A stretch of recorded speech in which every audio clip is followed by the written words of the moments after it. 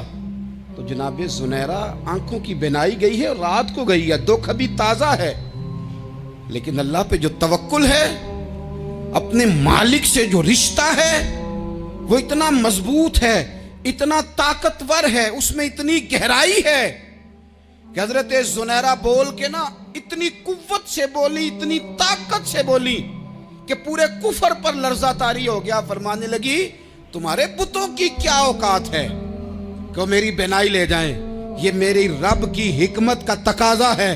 جب تک اس نے چاہا زنیرہ دیکھتی رہی, اور جب اس نے چاہا زنیرہ کی آنکھوں کی بینائی چلی گئی, اور اگر وہ چاہے گا نا تو بینائی واپس بھی کر دے گا. اگر ہو ذوق یقین پیدا تو کٹ جاتی ہیں زنجیریں, اگر وہ چاہے گا تو بینائی آ بھی جائے گی. حضرت زنیرہ نے رات کو یہ لفظ کہے, ابو جہل اور سارے کفار ڈر کے سن کے چلے گئے. آپ اطمینان سے آ کے بستر پہ سوئی. جب سویرے اٹھی تو اللہ نے آنکھوں کی روشنی واپس کر دی تھی. آنکھوں کی اب چھڑی پکڑی ہے, بازاروں میں گھومتی ہے, کہتی ہیں بلاؤ کدھر ہے تمہارے لات و منات, دیکھو میرے رب نے روشنی واپس کر دی. آ کر میرے ساتھ ادھر آ, ستمگر ہنر آزمائیں, تو تیر آزما ہم جگر آزمائیں. بیمار لوگوں یاد رکھو, کہہ دیا ڈاکٹر نے کہ تو بڑا بیمار ہے, تو بڑا کمزور ہے, یہ ہو گیا وہ ہو گیا, تو ڈاکٹر اپنے علم کے مطابق بات کر رہا ہے. ہوگا تو وہ جو میرا رب چاہے گا. کمزور ہو جانا, پریشان ہو جانا, تکلیف میں آ جانا, پتہ نہیں بات ہو گئی ہے تو جانے کیا ہو جائے گا. اپنی زندگی کے اندر اپنے رب سے رشتہ مضبوط کریں, رسول کائنات سے رشتہ مضبوط کریں, اللہ والوں سے رشتہ مضبوط کریں. حضرت زنیرہ نے پیغام دیا کہ زندگی میں جو جینا چاہتے ہیں تو وہ رب کا نام لے کے جی سکتے ہیں. جو اپنی زندگی میں خوشیاں دیکھنا چاہتے ہیں تو رسول اللہ کے نام پر خوشیاں دیکھی جا سکتی ہیں. توکل کی بنیاد پر بندہ خوشیاں لے سکتا ہے. اور اگر انسان میں توکل نہیں ہے تو پھر وہ اس کالے جادو سے بھی ڈر رہا ہے, وہ نیلے سے بھی ڈر رہا ہے, وہ پیلے سے بھی ڈر رہا ہے, وہ فلانے سے بھی ڈر رہا ہے, وہ میرے خلاف فلانا رشتہ دار سازش کر رہا ہے تو ڈر رہا ہے, فلانا میرے بارے میں یہ کر رہا ہے تو ڈر رہا ہے, وہ پتہ نہیں دنیا ادھر ہو جائے گی تو کیا ہو جائے گا, اٹھ باندھ کمر کیوں ڈرتا ہے, پھر دیکھ خدا کیا کرتا ہے. تو اس ساری گفتگو کا نچوڑ آپ کو یہ عرض کیا ہے. سب سے پہلے تو یہ کہ میدانوں میں مدد بھی اللہ کی, رزق میں مدد بھی اللہ کی, فصلیں خشک ہوں تو مدد پھر بھی اللہ کرے, تو پھر ساری مدد, اور اگر انسان بیمار ہو تو پھر بھی مدد اللہ کی. تو اپنے اللہ کی جانب توجہ کو بڑھائیں, آپ اللہ سے مدد کے سوالی بنیں. ترمذی کی ایک حدیث ہے, میں آپ کو زندگی کا تجربہ بتاتا ہوں کہ جب میں بڑا پریشان ہوتا ہوں تو یہ والی روایت کھول لیتا ہوں, مزہ دیتی ہے.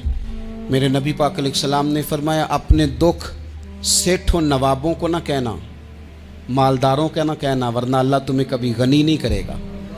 فرمایا اپنے دکھ اپنے رب کی بارگاہ میں عرض کرنا, جلدی کرے یا دیر سے کرے اللہ تمہیں لوگوں سے بے نیاز کر دے گا, اللہ تمہیں غنی کر دے گا. رات کو بیٹھو نا اس کی بارگاہ, اسے دکھڑے سناؤ, چھوٹی چھوٹی باتیں. حضور نے فرمایا نمک بھی مانگو تو رب سے مانگو, چھوٹی چھوٹی بات سے شروع کرو نا. جب بندہ شروع کرتا ہے نا چھوٹی چھوٹی چیزیں تو بڑی ساری چیزیں, یہ اس طرح ہوتا ہے جیسے بندہ رب سے گفتگو کر رہا ہے, مالک مجھے یہ چاہیے, مالک میں یہاں کمزور ہوں, اللہ میں یہاں پریشان ہوں.